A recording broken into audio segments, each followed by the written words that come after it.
CBI assisted Frederick PD on the 15th of August 2018 with this missing persons case. Agent Galbraith interviewed Cassie Rosenberg, friend of Shanann Watts, by phone on the 15th of August 2018. Cassie Rosenberg told Chris Watts that Nicole Atkinson was calling the police on the 13th of August 2018 when they could not contact or locate Shanann Watts. Agent Galbraith interviewed Cassie Rosenberg, friend of Shanann Watts, by phone on the 15th of August 2018 at 10:50 hours. Cassie has known Shanann for 2 years. They met through Thrive and have instantly clicked. Their relationship has grown into an amazing friendship and they are like sisters. They talk every day. There are maybe 2 days a week where the two do not immediately exchange good morning texts of some type with one another. It was insane to Cassie to hear that Shanann was missing. She said that is not like Shanann to leave. She is OCD and very ritualistic in nature. Bella's first day back to school was to be the 13th of August 2018 and she already had her outfit planned. Shanann was excited and also had an OB appointment at 9 o'clock hours. Cassie described Shanann as distraught over the past weekend in Arizona. Shanann and Chris were having problems and Shanann was not eating. Cassie has known for about 4 weeks that Chris and Shanann were having problems. In Arizona, Cassie tried to see that Shanann was eating because of her blood sugar going low from not eating. Cassie is a nurse. When Shanann did not post after getting home, Cassie knew that was not like her at all. Cassie said that if Shanann would have gone somewhere with the kids, she would never leave without their EpiPens. Cassie said that Shanann just would not leave, period. Shanann works from home and was able to go to North Carolina to see family, friends, and grow her business. Before Shanann left for North Carolina, she and Chris were having sex 3 times a day. Shanann told Cassie that Chris just could not get enough of her. Within the first week that Shanann was in North Carolina, she and Chris were not even talking on the phone much. He was being very strange. Chris flew in the last week Shanann and the girls were in North Carolina, and they got a condo by the beach to spend time together as a family. In North Carolina, Shanann had told Cassie that Chris was very cold. He only called her Shanann, which he had not really done since they started dating. He usually only called her pet names like honey or babe. Chris would not hug Shanann or even hold her hand. He would not tell her he loved her. Shanann expressed to Cassie that Chris was a totally different person and was not the man she married 8 years ago.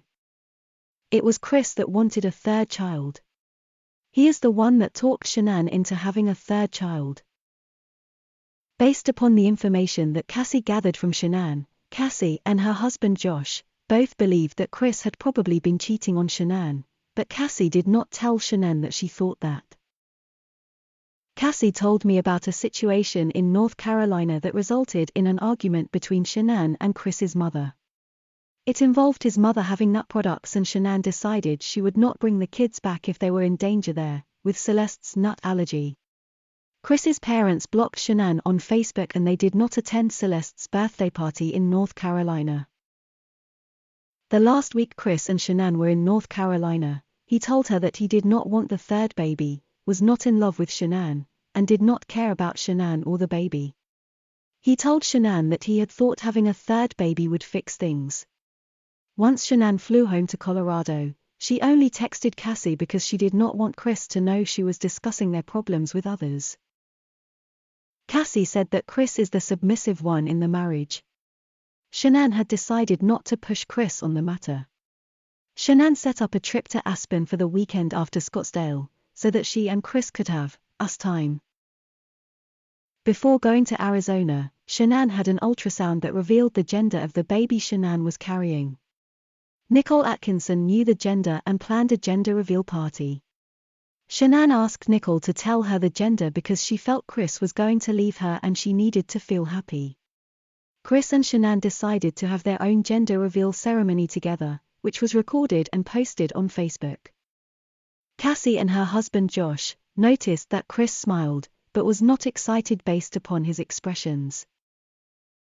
In Arizona, Shanann was broken and scared Chris was going to leave her. She was afraid he was going to take the kids from her. She was not eating, and it was heartbreaking for Cassie to see Shanann in that way. Cassie talked to Shanann and encouraged her to talk with Chris and to be calm. The texts from him were cold and not caring. Shanann had him on speaker for a phone call once, and Cassie heard that he did not want to talk to her. Shanann told me that this was not the Chris that she knew. He became very different. On Monday morning, when Cassie had not heard from Shanann, she talked with Nicole. Nicole, being in Colorado, could go look at Shanann's house. Cassie was on the phone with Nicole while she was doing this, using the camera on the phone for video. Shanann's car was there in the garage and Shanann was not answering. They grew concerned about Shanann's health. Nicole tried the code for the front door, but there was an internal door latch that prevented entry. The latch was there as Shanann was worried that her kids would open the door. Shanann's shoes were by the door, which was normal. Cassie started texting Chris. She told Chris that Nicole was at the house and they were concerned about Shanann. Chris told Nicole that he and Shanann were getting separated and told her that Shanann was fine. He told Nicole to leave the house. Cassie and Nicole knew Shanann had an OB appointment and Nicole went to the office to see if Shanann had made it to her appointment, which she had not. This was not like Shanann at all. Cassie and Nicole decided they needed to call the police. Cassie texted Chris to get him to go to the house and told him they were calling the police. He insisted they were getting separated and things were okay. Cassie told Chris to get his ass to the house. Chris called Cassie and it sounded like he was driving. Chris told Cassie not to call the police. He said he did not want the police involved. He told Cassie he was sure Shanann was fine.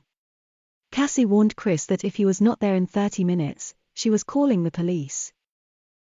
Nicole's son was going around the house trying to find an access point to go in and look for Shanann.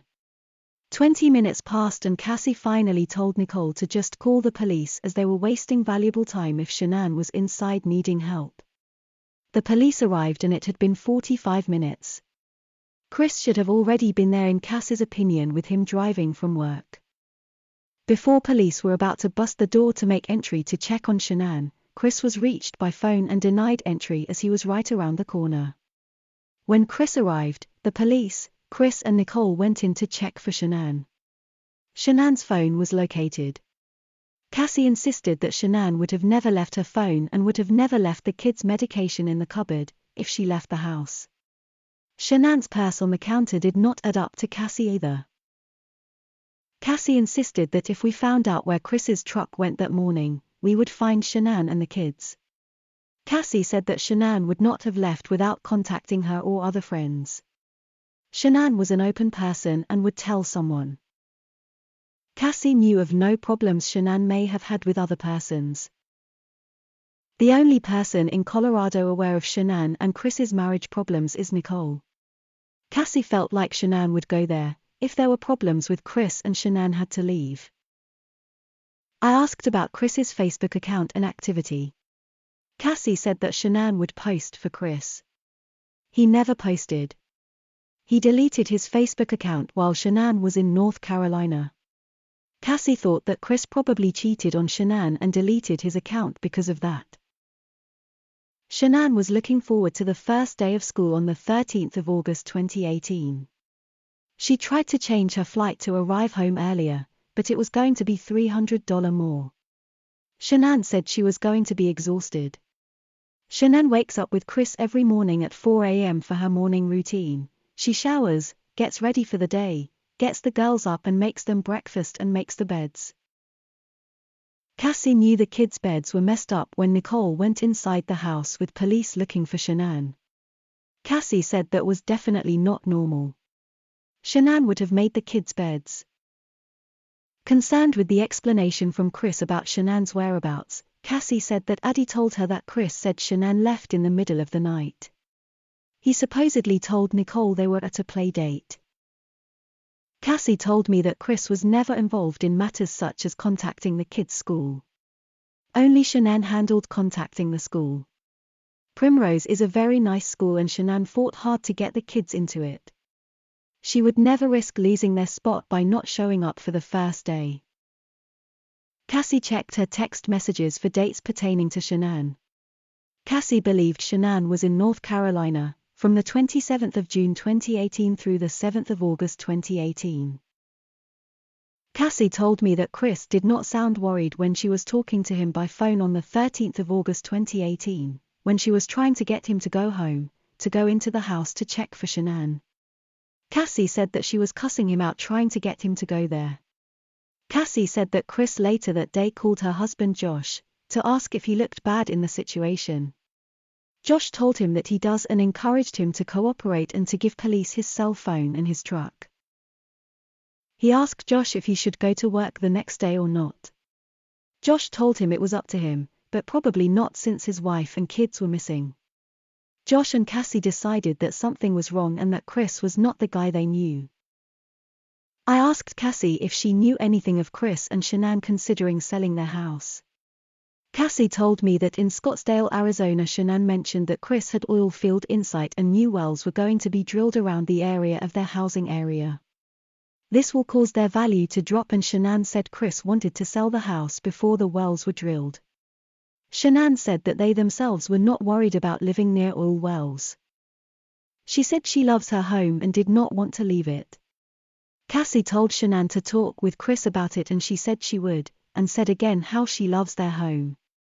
There was no plan in place to sell the house.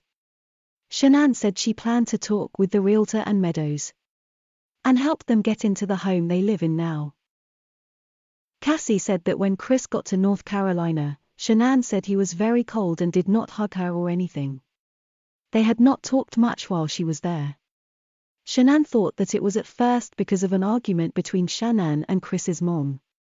Chris told Shanann he had not been in love with her for a while and he thought having another baby would fix it. In Scottsdale, Shanann had said Chris agreed to go to counseling. Shanann started looking for a counselor and sent Cassie lists of counselors in her insurance network to help Shanann decide on one. Shanann planned to talk with Cassie on Monday, the 13th of August 2018, to decide. Shanann said she wanted to find an ugly dude counselor because she was so insecure given the problems she and Chris were having. I asked Cassie if Shanann ever mentioned life insurance policies. Shanann had not. She only mentioned that Chris's benefits had great coverage. I asked about Shanann and Chris's finances. Cassie said that they did not have money rolling in, but Shanann did not speak of financial problems. Cassie never saw Shanann ordering from a menu based upon price alone. Before San Diego in June 2018, Shanann had hit the $80,000 link at Lavelle. Shanann had told Cassie that Chris loves the money when she gets paid every Tuesday. I asked if Chris changed in that he was spending more time away from home. Cassie said that Chris was an introvert and Shanann would have to push him to go have dinner or drinks with guys. Chris was working out and running a lot more. He runs around the neighborhood. Cassie thought he had a gym membership, but did not know where. Shanann got him weights and an elliptical for the house. Cassie said that Shanann wore the pants in the family. Cassie said that on Saturday night, Shanann was clear with her fear that Chris was cheating on her. Cassie talked with the babysitter and learned that Chris was not home from the baseball game yet. There was a charge alert that came through for a place about 15 minutes from their house. It was over $60 and it did not sound right to Shanann. An hour after Shanann got the charge alert, Chris was still not home, though the place was 15 minutes from the house. Cassie and Nicole were also in fear that Chris was cheating on Shanann. Shanann then talked with Chris in the room, but did not drill him over it. Cassie said that Shanann is not the type of person to be able to hold her emotions in. Cassie said that Shanann did not say there was any mention of her and Chris separating before she left for Arizona. They agreed to counseling while she was in Arizona. Cassie said that Chris is a great guy, but there are no others to be concerned about regarding Shanann's disappearance. Cassie recalled Chris's voice when he was telling her not to get the police involved. Cassie told me that Chris refuses to drive the work truck onto the driveway, because he was concerned with getting oil from the tires on the driveway. Cassie and Josh were staying at the Watts house at the end of May 2018. Cassie offered to park on the street to allow Chris to park in the driveway, but he declined. He said that he never pulls into the driveway because he did not want any oil from the oil fields messing up the driveway. Cassie had learned from Nicole that Chris backed his truck into the driveway on the morning on the 13th of August. Cassie said that when she was staying at their house, Chris never loaded or unloaded anything from his truck. They were there the 24th of May 2018 to the 28th of May 2018. Cassie saw Chris come home from work Thursday evening and did not pull into the driveway. He left for work Friday morning and returned Friday evening without pulling into the driveway. He left for work Monday morning, Memorial Day, and his truck was gone before Cassie left. Cassie knew that Shanann would flip out if Chris opened the garage door in the morning because the girls were light sleepers and she did not want the door to wake them. He used the front door to leave for work in the mornings. Cassie told me that her gut tells her that Shanann and the girls are not alive, because it is not possible given their pattern of life that she knows. Cassie forwarded me screenshots of her text communication pertinent to this case. Agent review of said texts between Cassie and Shanann. The 9th of July 2018, Cassie asks Shanann about a post about Celeste and is concerned. Shanann replies to explain a disagreement with her mother-in-law regarding her children and allergies. Shanann says she wants Chris to say something to his mom about the food incident, but his mom talks over him. Shanann says her and her mother-in-law, have had it out for 8 years. Shanann says she is different with her when hubby is around and her daughter. Shanann says her daughter is the golden child and her kids. Shanann says Chris was chopped liver his whole life. Cassie suggests Chris confronting his mother. The 15th of July 2018, Shanann says she got home from Celeste's party and the in-laws were a no-show. Shanann says they are out of her kids' life now. Shanann says she wants to block them. Cassie says she would keep them on Facebook, but would not talk to them or make it a point to be around them for anything. Shanann says she does not ever want to see them again. The 3rd of August 2018, Cassie asks Shanann if she got all of her messages. Shanann responds that she did and that it has been a rough day. Cassie asks why it was rough. They then discuss, possibly, a home, and Cassie says they do not want to be in their home for any longer than a month as they do not want to put them out. Shanann says they would not put them out and that she cannot explain on text and it is not a good time. The 5th of August 2018, Shanann sends text that she said she sent to Chris about the incident in North Carolina between her and his parents about their children. Shanann is not sorry for what she said to his mother and says that she loves her kids. Shanann then also addresses the distance between her and Chris in the text, also.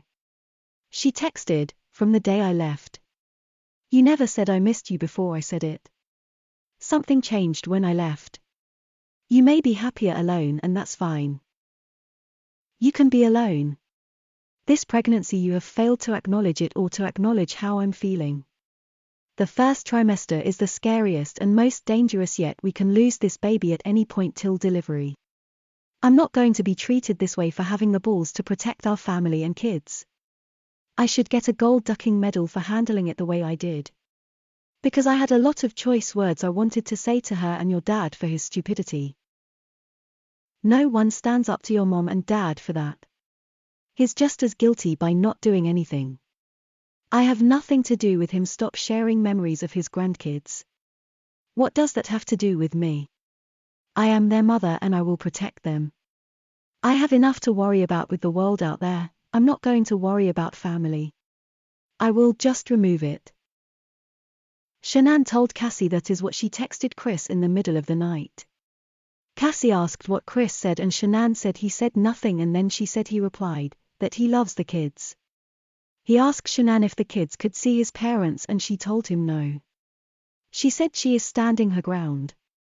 She said they have not made contact in 4 weeks, no show for her party and said nothing for her birthday. Cassie expressed that she is shocked that Chris had not said a word about what she said to him. Cassie said that he needs to open up and talk to Shanann about everything, clear the air and work on it and then work on the issue with his parents. Shanann says she has been trying to talk to him for 4 days and he has not said anything in return. Shanann says it is okay. Cassie asks if that is really what she and he wants. Shanann says it is not, but she also is not going to live like this. She is not going to be ignored and not loved. Shanann says he is going to his parents tomorrow. Cassie suggests they talk with someone when they get home as throwing away what they have together is not okay. Shanann says she cannot and will not fight alone. She needs a man that has the balls to protect his family, even when it comes to his own blood. She says he is a totally different person from the guy she has known for 8 years. She says she would not change a thing, and calls herself a saint for not telling his mom that she is a narcissist, and a stupid bitch, and just said they were done and never coming back. Shanann and Cassie then had a discussion. They will see each other Friday and will split the room.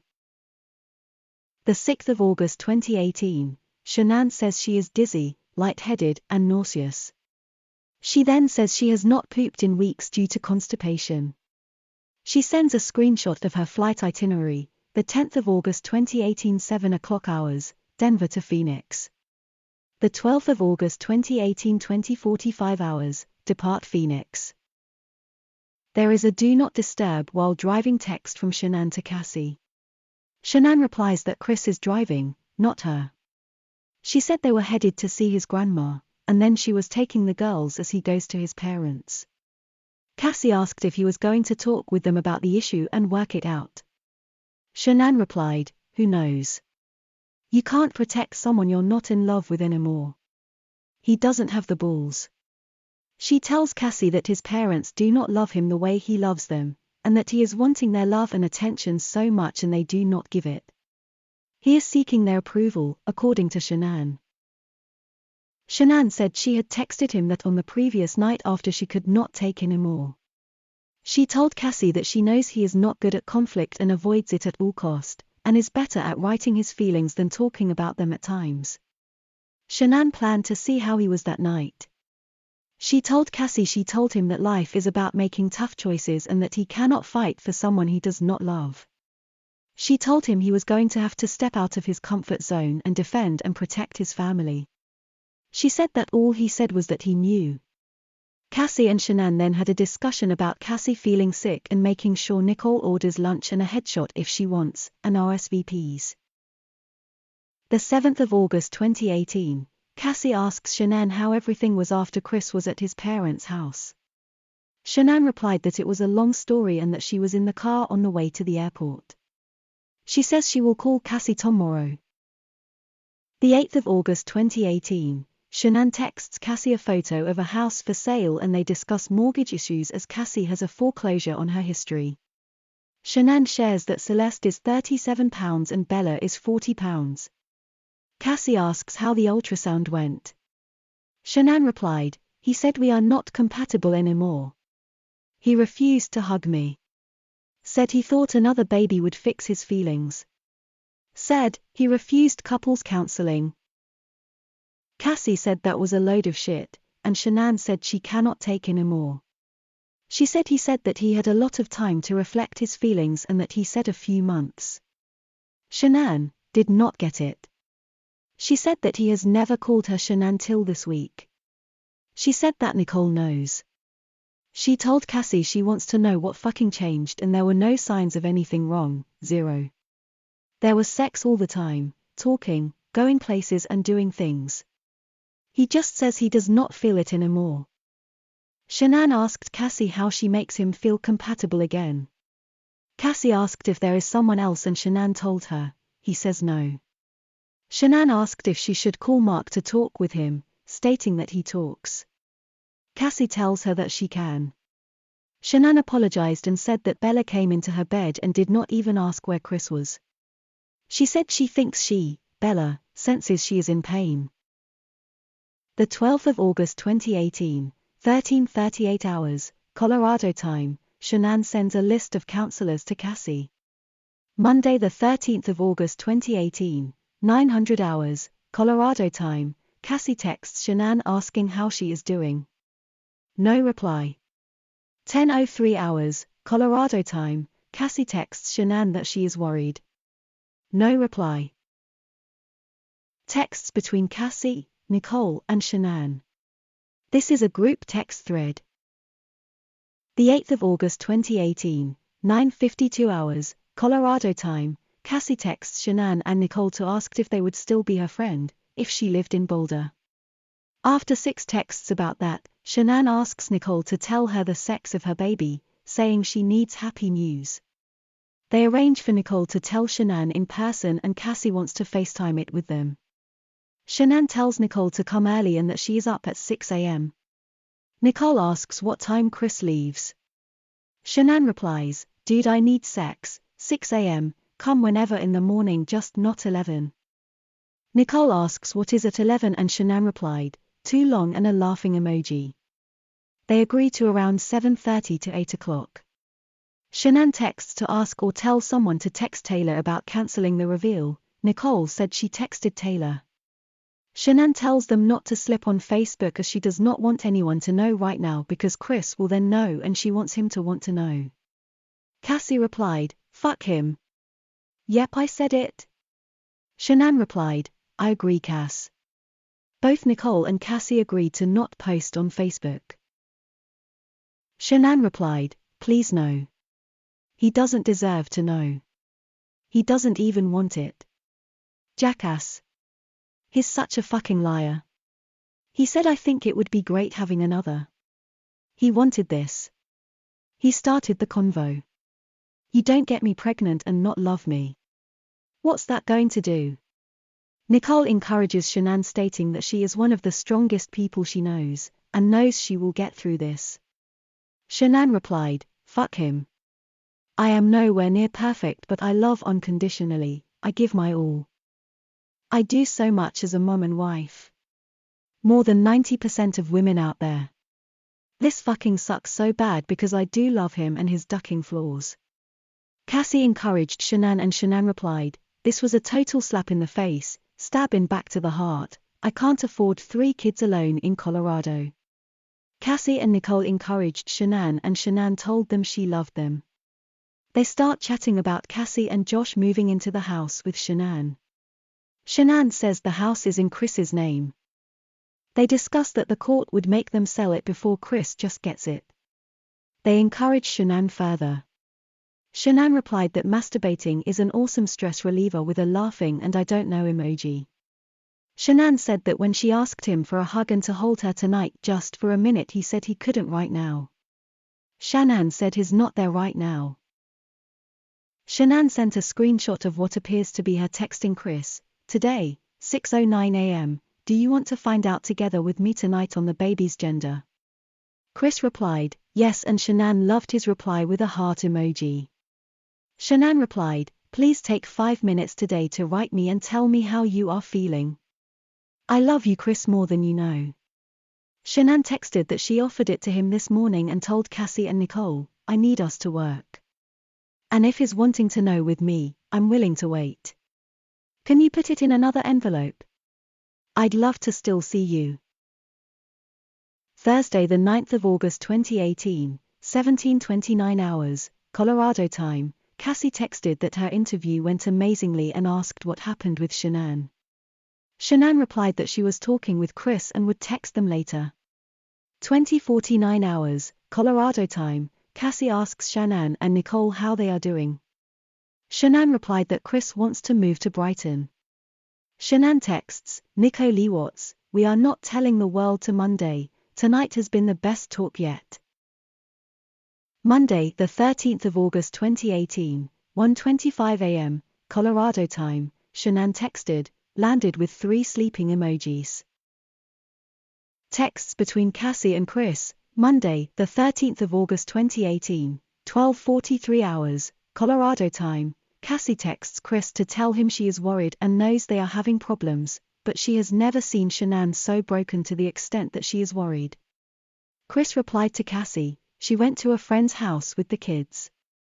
She won't tell me where though. When I get home I will update you." Cassie tells Chris that her car and shoes and everything is at the house. She asks what is going on, that she would totally shut out everything, saying it is not like her. Chris replied, I told Nikki about it so she wouldn't freak out anymore at the house. I think Christina knows as well. We talked last night and I told her I wanted to sell the house, get something smaller. Separation would be best right now if we can work through the issues. I really don't want you to think I'm a bad person, Cassie. Cassie replied that she did not care and was worried about Shanann's well-being. She told Chris that Nikki was calling the police due to their concern. 13:05 hours, Chris replied, I'm going home, Cassie. On my way. Don't call the police. I will be there in 45 minutes. My thoughts. Cassie says she has known for about 4 weeks that Chris and Shanann were having problems. This shows it was for longer than when Chris went to North Carolina, as others have said. Shanann's purse was not on the counter when the officer, Nicole, Chris and Nicole's son Nick first went into the house, yet Cassie talks about it like it was already there. It was not found until Detective Baumhofer got there later in the afternoon. This is the first time I am seeing or hearing that Cassie spoke with Shanann and Chris's babysitter McKenna the night she babysat for Bella and Celeste, when Chris was out on Saturday the 12th of August. McKenna never mentioned it in her interview either. I don't understand why Cassie would have needed to talk to her. It definitely sounds like Shanann knew he was cheating at this point and would have come home needing to question him. I know I would if it was my man and I thought he was playing away from home.